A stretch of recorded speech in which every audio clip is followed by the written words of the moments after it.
let the 10, 11 million people who are here now, working now, begin to buy into Social Security, pay into Social Security, pay into taxes, pay their fair share, and over a 10-year period, they will earn their way into citizenship.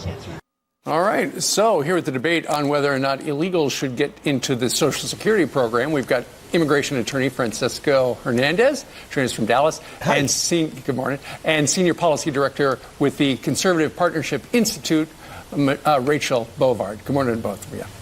Good morning. All right, Good morning. Francisco, let's start with you. Kristen Gillibrand has made this suggestion.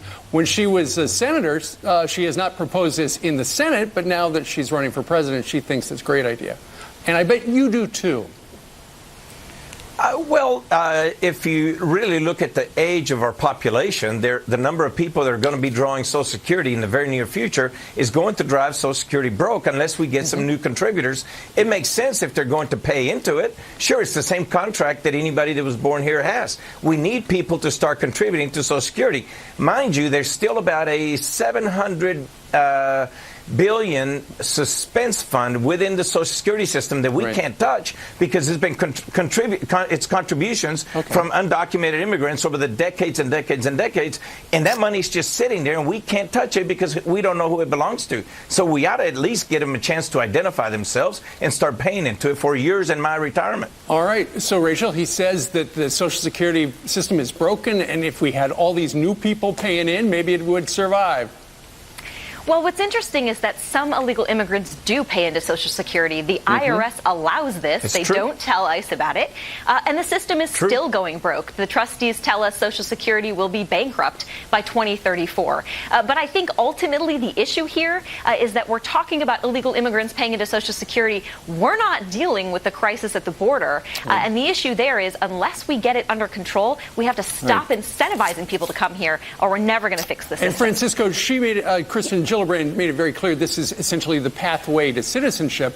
This is something that has needed to be addressed by our Congress for decades, and yet, and here's a member of Congress who's saying, look, you make me president, I'm going to do my best to do this. She hasn't done anything regarding this as a sitting senator from New York State.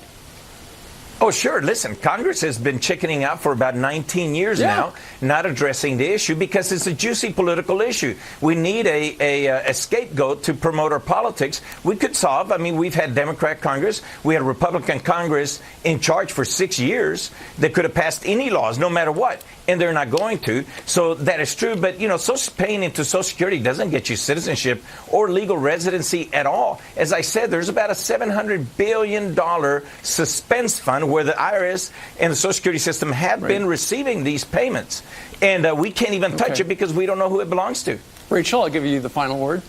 Well, I think dealing with this issue is the equivalent of Nero fiddling while Rome burns. The more we incentivize people to come here, the more we're going to have a crisis at the border, sexual assault at the border, more drugs coming across the border. We're never going to fix the problem if we don't stop incentivizing people to come here. We need to deal with border security first before we even get to proposals like this.